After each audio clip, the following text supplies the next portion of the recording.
오늘 또 하나님의 사랑을 바라며 말씀 가운데 나아갑니다. 보이는 것은 나타난 것으로 된 것이 아니다.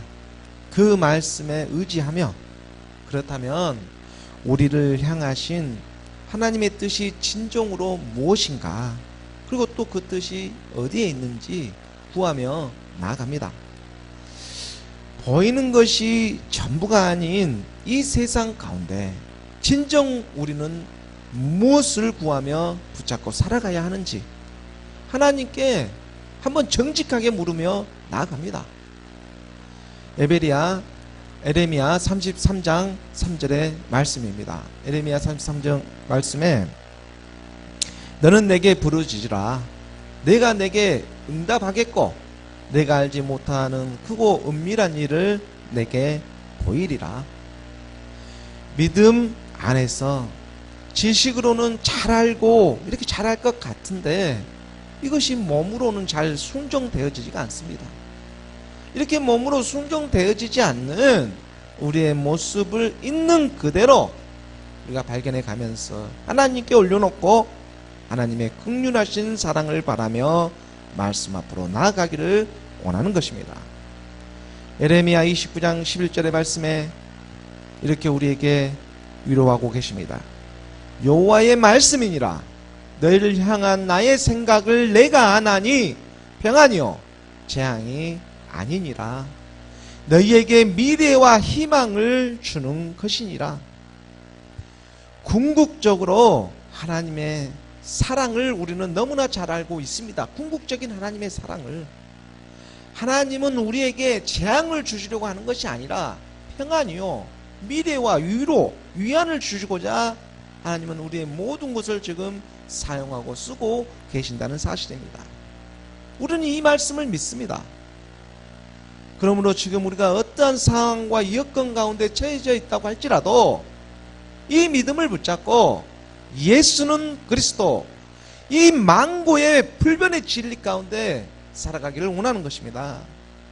우리의 진리는 만고에 변하지 않는 예수는 그리스도이지 않습니까? 요한복음 14장 6절의 말씀에 예수께서 이르시되 내가 곧 길이요 진리요 생명이니 나로 말미암지 않고는 아버지께로 올 자가 없느니라.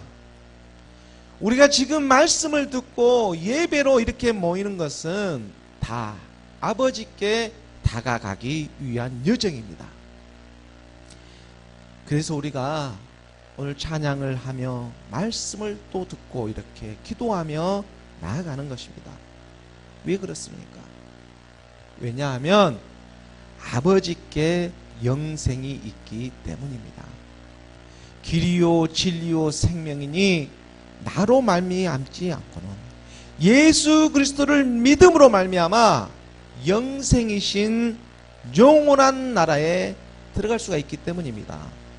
예수 그리스도로 말미암아 아버지께로 들어갈 수가 있기 때문입니다. 나로 말미암지 않고는 아버지께로 올 자가 없느니라. 나로 말미암지 않은 예수 그리스도의 흔적이 우리 안에 있습니까? 믿음의 행함의 흔적이 우리 안에 있는 것 말입니다. 갈라디아서 3장 27절의 말씀입니다. 갈라디아서 3장 27절의 말씀에 누구든지 그리스도와 합하기 위하여 세례를 받은 자는 그리스도로 옷 입었느니라. 그리스도의 세례입니다. 그와 함께 죽고 그와 함께 다시 사는 믿음입니다. 그리스도와 합하기 위하여 세례를 받는 것입니다. 그리스도와 하나가 되기 위하여 그리스도의 옷을 입기 위하여 우리가 세례를 받았습니다. 그러므로 그리스도가 우리 안에 계셔야 합니다. 이것이 곧 진리입니다. 만고 불변의 진리. 이것이 우리의 크신 소망이요 믿음이 되고 있음을 고백하게 하십니다. 요한복음 17장 3절의 말씀입니다. 요한복음 17장 3절의 말씀에 영생은 곧 유일하신 참 하나님과 그가 보내신 자 예수 그리스도를 아는 것이니이다.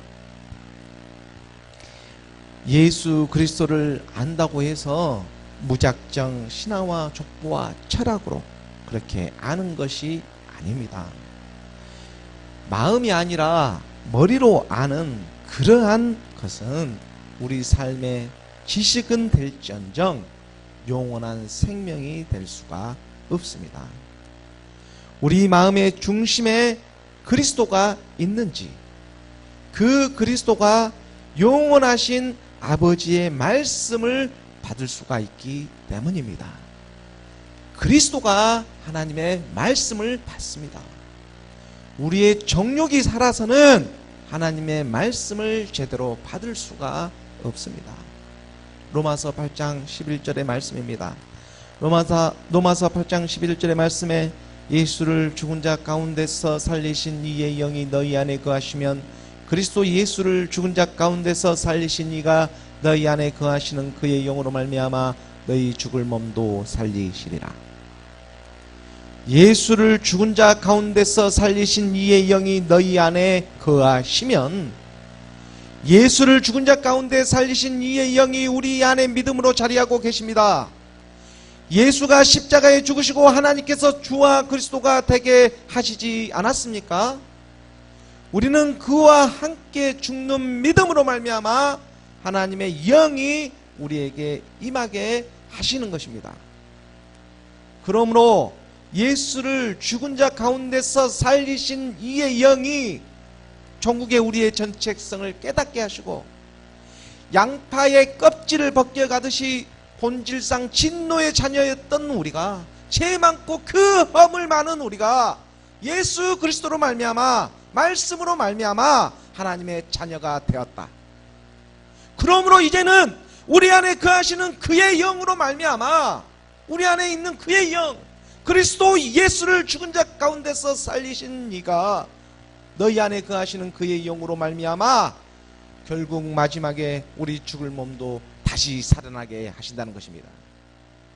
이것은 그저 믿습니다 하는 그런 믿음이 아닙니다. 신화와 족보와 철학으로 믿는 믿음이 아니라는 사실입니다. 우리 믿음의 실상이 되어져 갑니다. 삶을 통해서 믿어지게 되는 믿음의 역사가 반드시 일어납니다. 거룩한 성령의 사역하심이 오늘 하나님의 말씀을 증거하게 하시는 것입니다. 이것은 마치 그리스도 안에 영원하신 하나님의 아버지의 말씀이 있음을 깨닫게 하시는 것과 똑같습니다. 요한일서 5장 20절의 말씀입니다. 요한일서 5장 20절의 말씀에 또 아는 것은 하나님의 아들이 이르러 우리에게 지각을 주사 우리로 참된 자를 알게 하신 것과 또한 우리가 참된 자 곧 그의 아들 예수 그리스도 안에 있는 것이니 그는 참 하나님이요 영생이시라. 예수 그리스도 안에 있는 것, 예수 그리스도 안에 참 하나님 영생이 계십니다. 이렇듯 예수는 그리스도, 이 단순한 복음의 진리가 묵상하면 묵상되어질수록 말씀 안에 말씀이 계심을 깨닫게 하시는 것이다.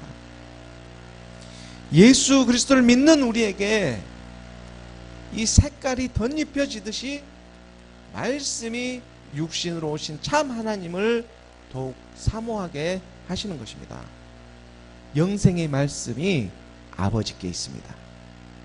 고린도후서 5장 2절의 말씀입니다. 고린도후서 5장 2절의 말씀에 참으로 우리가 여기서 단식하며 하늘로부터 오는 우리 초소로 덧입기를 간절히 사모하노라.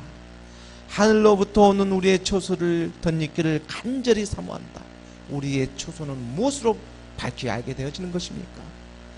우리의 초소는 하나님의 말씀, 바로 아버지의 말씀으로 이루어져 갑니다. 이것은 정말로 하늘로부터 내려오는 참떡이 되시는 신령한 것입니다. 그래서 우리가 점점 하나님의 자녀로 확정되어져 가지 않겠습니까?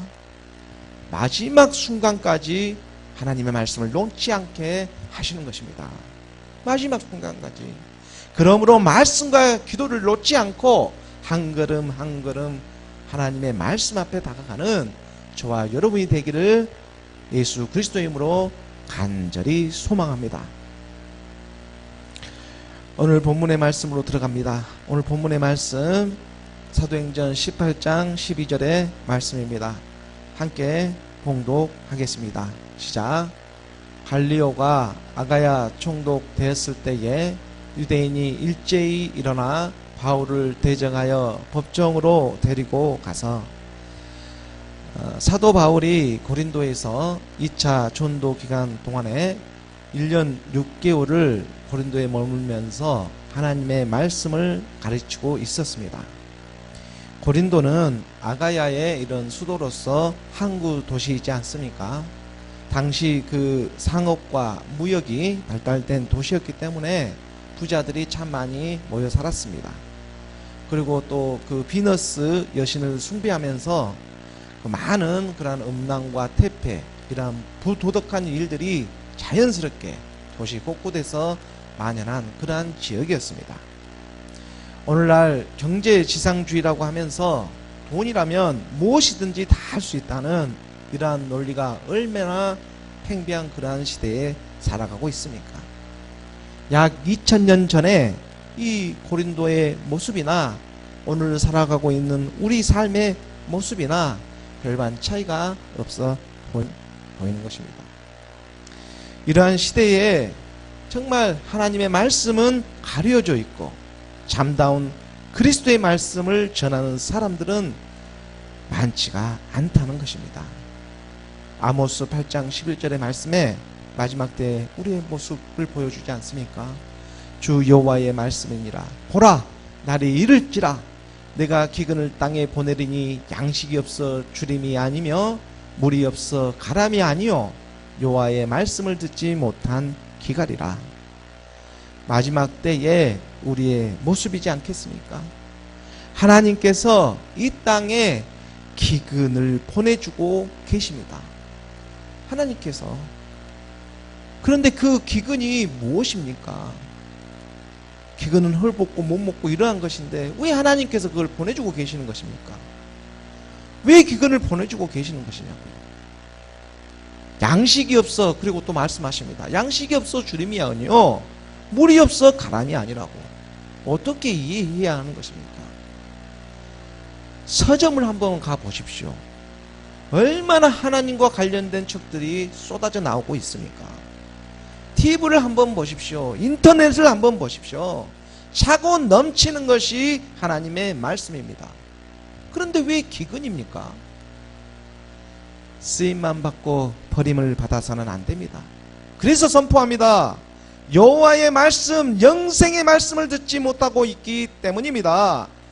전하는 자가 바로 전해야지 들을 수가 있지 않겠습니까? 세상의 지식과 학문으로 율법으로 나아지게 하는 것이 아닙니다. 이사야 54장 1절의 말씀입니다. 이사야 54장 1절의 말씀에 잉태하지 못하며 출산하지 못한 너는 노래할지어다. 상고를 겪지 못한 너는 애쳐 노래할지어다. 이는 홀로된 여인의 자식이 남편 있는 자의 자식보다 많음이라 여호와께서 말씀하셨느니라. 홀로 된 여인의 자식이 남편 있는 자의 자식보다 많다고 말씀하십니다. 여기서 많다는 의미는 크다는 의미가 있습니다. 크다는 의미가. 복음으로 나아지는 것이 아니라 그만 율법으로 나아지게 되면 안 된다는 것입니다. 먼저 된 자가 나중되고 나중된 자가 먼저 되고 오히려 믿지 않는 자들이 더 기가 있습니다. 율법을 듣고 아직 나아지지 않았다면 마지막 때가 되어서 복음을 듣고 믿음 안으로 들어올 수가 있기 때문입니다. 그래서 잉태하지 못하며 출산하지 못한 너는 노래하라고, 상고를 갖지 못한 너는 외쳐 노래하라고 말씀하지 않습니까? 크고 은밀한 일을 가르쳐 주십니다. 내게 부르짖으라. 내가 크고 은밀한 일을 내게 가르치리라. 정말로 하나님을 사랑하며 소망하며 살아가는 사람들이 남아있다는 것입니다. 그런데 율법으로 먼저 나아지게 되면 그 기회마저도 놓칠 수가 없습니다. 자기도 모르게 하나님의 말씀을 대적하고 많은 것입니다. 예수는 그리스도, 율법은 복음으로 나아가는 여정이지 종착역이 될 수가 없음을 깨달으시기 바랍니다. 그래서 다메섹에서 그리스도를 만난 이 사도 바울은 이사야 지금 구약의 이 말씀을 너무나 잘 깨닫고 갈라디아에서 다시 한번 언급하고 있는 것입니다. 갈라디아서 4장 27절의 말씀입니다. 갈라디아서 4장 27절의 말씀에 기록된 바 잉태하지 못한 자여 즐거워하라. 상고를 모르는 자여 소리질러 외치라. 이는 홀로 사는 자의 자녀가 남편 있는 자의 자녀보다 많음이라 하였으니, 이렇게 언급하지 않습니까? 바로 이 6구절에 보면 26절의 말씀에 오직 위에 있는 예루살렘은 자유자니 곧 우리 어머니라. 위에 있는 예루살렘, 이건 상징적인 표현인데 우리에게 마지막에 이 말 하나님의 나라를 지금 설명하고 있지 않습니까? 위에 있는 예루살렘, 자유자니 곧 우리 어머니라. 여기서 어머니를 잘못 해석한 것인지 일부러 갖다 붙였는지 그는 알 수 없으나, 어떤 교파에서는 어머니 하나님이라고 하면서 한 사람을, 한 여자를 섬기면서 우상화를 하고 있지 않습니까? 이것은 정말 성경을 오해해도 보통 오해한 것이 아닙니다. 율법 안에 갇혀 있는 것입니다. 갈라디아서 4장 28절의 말씀을 바로 우리에게 가르쳐 주고 계십니다. 28절의 말씀에 형제들아 너희는 이삭과 같이 약속의 자녀라. 성령이 바울을 통해서 믿는 사람들에게 말하지 않습니까? 형제들아 너희는 이삭과 같이 약속의 자녀라. 약속의 자녀. 이삭은 예수 그리스도의 예표입니다. 하나님의 말씀으로 그 약속으로 낳아진 자녀이지 않습니까? 이삭이. 그래서 하갈과 이스마엘이 아니라 90의 나이에도 아이를 낳지 못한 이 사라를 통해서, 자유하인 여인 사라를 통해서 오직 믿음으로 하나님의 말씀으로 낳게 하시는 약속의 자녀인 것입니다. 보라, 처녀가 잉태하여 아들을 낳을 것이요 그의 이름을 임마누엘이라 하라. 하나님의 말씀이 우리와 함께 하십니다. 29절의 말씀에 보면 그러나 그때의 마지막 때 육체를 따라 난 자가 성령, 여기는 지금 그리스도의 영입니다. 성령을 따라, 그리스도의 영을 따라 난 자를 박해한 것 같이 이제도 그러하도다. 여기서 성령은 그리스도의 영을 말하는데 그리스도의 영이 하나님의 말씀으로 믿음의 행함을 통해서 우리 안에 거하고 계시는 것입니다. 이 믿음이 우리에게 있기를 원합니다. 그러므로 30절의 말씀에 분명하게 성경이 무엇을 말하고 있는지 말씀하지 않습니까? 그러나 성경이 무엇을 말하느냐? 여종과 그 아들을 내쫓으라. 여기서 여종과 그 아들은 하갈과 이스마엘입니다. 여종의 아들이 자유 있는 여자의 아들과 더불어 유업을 얻지 못하리라 하였느니라. 사라와 이삭의 그 유업을 자유하는 여인만이 받을 수가 있는 것입니다. 그래서 그 여종과 그 아들을 내쫓으라. 여종과 그 아들을 내쫓으라. 성경이 무엇을 말하고 있는지, 율법으로 낳아지는 자녀가 하나님의 자녀가 아니고 복음으로 낳아지는 자녀가 약속의 자녀로 하나님의 자녀가 된다는 사실입니다. 요한복음 20장 31절의 말씀입니다. 요한복음 20장 31절의 말씀에 오직 이것을 기록하면 너희로 예수께서 하나님의 아들 그리스도의 심을 믿게 하려 함이요 또 너희로 믿고 그 이름을 힘입어 생명을 얻게 하려 함이라. 여기서 생명은 영원한 생명, 영생을 말하고 있는 것입니다. 영생은 아버지께 있습니다. 고린도전서 4장 15절의 말씀입니다. 고린도전서 4장 15절의 말씀에 그리스도 안에서 1만 스승이 있을 때 가르친 사람은 얼마나 많다고 할지라도 아버지는 많지 아니하니 그리스도 예수 안에서, 부활하신 주님 안에서, 십자로 가신 주님 안에서 내가 복음으로써, 말씀으로써 너희를 낳았음이라. 복음으로 나아지는 생명이 영원한 생명으로 나가게 하시는 것입니다. 그리스도 안에 있는 바로 아버지의 말씀, 하나님의 말씀으로 나아가는 저와 여러분이 되기를 간절히 소망합니다. 영생의 말씀이 아버지께 있습니다. 고린도에서 예수는 그리스도 이 복음의 시작점을 갖고 말씀을 전하고 있는 사도 바울에게 하나님을 믿는다고 하는 유대인들이 오히려 일제히 일어나 하나님의 말씀을 대적하고 있습니다. 오늘 본문 사도행전 18장 12절의 말씀 다시 한번 보면, 갈리오가 아가야 총독되었을 때에 유대인이 일제히 일어나 바울을 대적하여 법정으로 데리고 가서, 이들은 정말로 복음으로 나아지기를 원하는 것이 아니라 율법으로 나아져 가기를 원하고 있습니다. 그래서 영적인 하나님의 말씀을 자꾸만 세상의 것으로 그럴싸하게 감추려고 하는 것입니다. 본질은 망각한 채 말입니다. 이들에게 있어서 말씀이 육신으로 오신 예수 그리스도를 하나님의 아들로 믿는다는 것은 도무지 납득할 수가 없습니다. 머리로는 이해할 수는 몰라도 세상의 신화와 족보와 철학으로 그럴싸하게 포장돼서 믿는 그런 것은 또 그런 대로 가능한데 말입니다. 영혼을 살리는 하나님의 말씀을 마음의 중심에 두기를 싫어하고 오히려 바울을 대적하며 법정으로 데리고 가고 있습니다. 사도행전 18장 13절의 말씀입니다. 13절 말씀 함께 봉독하겠습니다. 시작.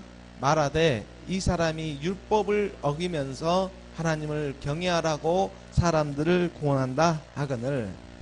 지금 율법을 어기는 쪽이 어느 쪽입니까? 사도 바울은 율법을 어기고 있는 것이 아니라 율법의 마침이 되시는 예수 그리스도를 전하고 있는데, 당시 유대인들은 이것을 제대로 알아보지 못하고 있는 것입니다. 로마서 10장 2절과 3절의 말씀으로 보면, 내가 증언하노니 그들이 하나님께 열심히 있으나 올바른 지식을 따른 것이 아니니라. 하나님의 의를 모르고 자기 의를 세우려 힘써 하나님의 의에 복종하지 아니하였느니라. 복음에는, 하나님의 아들의 복음에는 하나님의 의가 나타나서 믿음으로 믿음에 이르게 하나니 기록된 바 오직 의인은 믿음으로 말미암아 살리라. 복음에는 이 하나님의 의, 하나님의 뜻이 나타나게 되어 있습니다. 하나님의 의, 하나님의 뜻이 무엇이었습니까? 히브리서 10장 9절의 말씀으로 우리가 보면, 히브리서 10장 9절의 말씀에 구의에 말씀하시기를 보시옵소서. 내가 하나님의 뜻을 행하러 왔나이다 하셨으니 그 첫째 것을 폐하시면 둘째 것을 세워 하심이라. 그 첫째 것을 폐하시면 첫째 것을 폐한다는 것이 무슨 말이었습니까? 우리의 옛사람의 첫째 것입니다. 우리의 사망의 몸이었습니다. 죄의 몸이었습니다. 이 육체의 첫째 것을 예수와 함께 십자가에 못 박는 믿음으로 말미암아 첫째 것을 폐하고 둘째 것을 세우는 새 사람의 새 옷, 그리스도의 옷을 입게 하시는 것입니다. 이것이 복음의 시작이요 마침이 되고 있음을 성경은 오늘 또 변함없이 우리에게 가르쳐주고 있습니다. 요한복음 1장 17절의 말씀입니다. 요한복음 1장 17절의 말씀에 율법은 모세로 말미암아 주어진 것이요 은혜와 진리는 예수 그리스도로 말미암아 온 것이라. 율법은 죄를 깨달으라고 모세를 통해서 우리에게 주어진 것이지만, 이것은 마치 율법이 죄를 깨닫기 위해서 모세로 말미암아 주어지는 것처럼 이것은 마치 우리를 혈과 육으로 이 세상에 태어나게 하는 것과 마찬가지입니다. 혈과 육으로 태어나서 우리를 죄를 깨닫게 하시는 것과 마찬가지라는 사실입니다. 하지만 은혜와 진리는 완전히 새로운 것입니다. 은혜와 진리는 우리가 가질 수 있던 것이 아닙니다. 그것은 영원한 생명으로 나아가기 위해서 우리 마음의 중심에 정하신 뜻대로 다시 찾아와 주시는 것입니다. 이것이 하나님의 사랑이라고 말씀을 드릴 수가 있는 것입니다. 이것을 또한 깨닫게 하심으로 얼마나 감사한지 모릅니다. 그래서 사도 바울은 그리스도 예수 안에서 항상 기뻐하며 쉬지 말고 기도하며 범사에 감수할 수 있게 하시는 그 하나님의 뜻을 헤아려 하려고 우리에게 가르쳐주고 있습니다. 사도 바울이 지금 이 고린도에서 1년 6개월 동안 있을 때에 데살로니가 전후서를 기록하여서 서신서로 보냈습니다. 데살로니가 전후서는 예수 그리스도의 재림에 대해서 많은 말씀이 기록되어져 있지 않습니까? 거기서 우리가 너무나 잘 알고 있는 데살로니가 전서 5장 16, 17, 18절의 말씀입니다. 항상 기뻐하라. 쉬지 말고 기도하라. 범사에 감사하라. 그리고 이것이 중요합니다. 그리스도 예수 안에서, 그리스도 예수, 십자가로 가신, 부활하신 그 예수님 안에서 이제 함께 된 너희가 그 향하신 뜻대로 기도하고 감사하고 기뻐하라는 그런 하나님의 뜻을 가르쳐주고 계시는 것입니다. 그리스도 예수 안에서 우리를 향하신 하나님의 뜻임을 분명하게 말씀하고 계시는 것입니다. 사도 바울은 이 예수 그리스도의 복음을 지금 고린도에 전하고 있습니다. 사도행전 18장 14절의 말씀입니다. 계속해서 함께 봉독하겠습니다. 시작. 바울이 입을 열고자 할 때에 갈리오가 유대인들에게 이르되 너희 유대인들아, 만일 이것이 무슨 부정한 일이나 불량한 행동이었으면 내가 너희 말을 들어주는 것이 옳거니와. 유대인들이 이렇게 바울을 붙잡아 아가야 총독 이 갈리오에게 데리고 갔지만 세상의 법으로, 그때 당시만 해도 세상의 법으로 이러한 성격의 재판을 할 수 있는 것이 아니다 이렇게 판단을 하고, 종교적인 것은 너희 스스로 처리하라 이렇게 하면서 법정을 쫓아내고 있는 그러한 지금 장면입니다. 계속해서 15절과 16절의 말씀으로 보면, 만일 문제가 언어와 명칭과 너희 법에 관한 것이면 너희가 스스로 처리하라. 나는 이러한 일에 재판장 되기를 원하지 않으라 하고 16절에 그들을 법정에서 쫓아내니, 종교적인 성격의 문제들은 당시 이렇게 총독 갈리오는 재판하기를 꺼려했던 것입니다. 그럼에도 불구하고 당시 유대인들은 자기들의 이 분을 참지 못하고 이렇게 해당장 소수된을 잡아가지고 법정 앞에서 때리고 있습니다. 그 다음 장면 17절의 말씀입니다. 모든 사람이 해당장 소수된을 잡아 법정 앞에서 때리되 갈리오가 이 일을 상관하지 아니하리라. 해당장 이 소수된을 바울 대신에 잡아 법정 앞에서 이렇게 때리게 된 것은, 당시 이 소수된에는 바울이 전한 그리스도의 복음을 받아들이고 그리고 바울을 옹호하고 있었기 때문이라고 짐작할 수가 있습니다. 왜냐하면 고린도 그 1장 1절에서 보면 믿음의 형제로 소수되네를 거론하고 있기 때문입니다. 지금 고린도에서 일어난 사항들이지 않습니까? 그래서 고린도전서 1장 1절 시작점에서 이렇게 편지하는 내용에 이런 내용이 있습니다. 하나님의 뜻을 따라 그리스도 예수의 사도로 부르심을 받은 바울과 형제 소수데네는, 이런 장면이 있지 않습니까? 이 소수데네의 이름이 여기서 형제로서 함께 거론이 되고 있습니다. 그래서 지금 이 소수데네가 해당장 앞에서 이렇게 바울 대신 그리스도를 믿는다는 그 믿음과 또 바울을 믿는 사람들을 옹호한다는 이유로 해당장이었습니다. 이런 사람이 믿음 안에 들어왔죠. 그래서 거기서 때림을 당하고 있는 그러한 장면이라고 짐작할 수가 있다. 계속해서 사도행전 18장 18절의 말씀입니다. 함께 봉독하겠습니다. 시작. 바울은 더 여러 날 머물다가 형제들과 작별하고 배 타고 수리아로 떠나갈새 브리스길라와 아굴라도 함께 하더라. 바울이 일찍이 소원이 있었으므로 갱그레아에서 머리를 깎았더라. 고린도에서 얼마 떨어지지 않는 곳에 이 갱그리아라는 항구가 있었습니다. 갱그레아. 이 항구에서 바울이 일찍이 그 전에 이렇게 소원이 있었는데 그 소원이 이제 성취가 되어졌으므로 갱그리아에서 지금 머리를 깎고 있는 이런 장면입니다.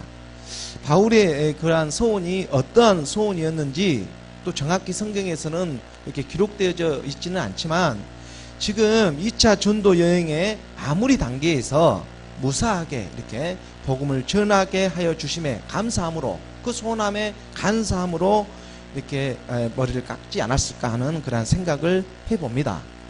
당시 이렇게 머리를 깎지 않는 것은 그 율법의 규례에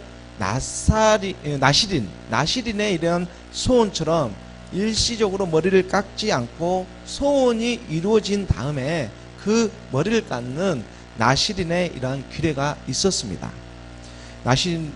나시린이라고 하는 것은 구별된 사람을 뜻하기도 합니다. 삼손과 같이 그러한 사람들을 우리가 나시린이라고 표현하죠. 사사기에 나오는 이러한 사사들도 나시린으로 이렇게 구별된 사람, 선지자에 속하는 이러한 사람들을 갖다가 나시린이라는 이런 표현을 합니다. 이러한 규례가 민수기 6장에 잘 나타나 있는데 6장 5절의 말씀으로 잠깐 확인을 해보면 6장 5절의 말씀에 그 소원을 하고 구별하는 모든 날 동안은 삭도를 절대로 그의 머리에 대지 말 것이라. 자기 몸을 구별하여 여호와께 드리는 날이 차기까지 그는 거룩한 즉 그의 머리털을 길게 자라게 할 것이며, 이런 말씀 안에도 규례이지만 영적인 말씀이 함축되어져 있습니다. 그래서 갱그레아에서 배를 이렇게 타고 고린도를 떠나 수리아 안디옥에 가는 여정에서 아시아에 있는 그 에베소에 잠깐 들리게 되고, 또 거기에서 유대인들과 변론을 하고 다시 배를 타고 가이사랴에 도착해서 예루살렘 교회에 이렇게 안부를 묻고 안디옥이라 하는 수리아 안디옥, 이 전도 여행의 시작점이었던, 여기서 출발하지 않았습니까? 그 시작점이었던 시리아 안디옥에 이렇게 도착하게 되는 여정이 22절까지 이렇게 말씀으로 쭉 이렇게 거론되어져 있습니다. 그걸 말씀으로 이렇게 확인해 가도록 하겠습니다. 18장 사도행전 19절에서 22절까지의 말씀인데, 그 여정에 지금 고린도 갱그레아 항구에서 에베소, 아시아 지역의 에베소로 와서 에베소에서 다시 배를 타고 가이사랴에 있는 예루살렘에 오르고, 예루살렘 교회가 있었죠. 여기서 다시 수리아 안디옥에 있는 교회로, 거기서 시작점이었던 2차 전도의 시작점이었고 전도의 전초 기지가 되었던 그 수리아 안디옥으로 이제 다시 돌아가는 그러한 여정이 22절까지 이렇게 함축되어져 나타내고 있습니다. 에베소에서 와서 그들을 거기 머물게 하고 자기는 해당에 들어가서 유대인들과 변론하니, 여기 에베소에 아시아에서 잠깐 들릴 때 사도 바울은 또 그쪽에 해당에 있었는데, 이곳 해당에서도 유대인들에게 예수 그리스도의 복음을 변론하면서 전하고 있었습니다.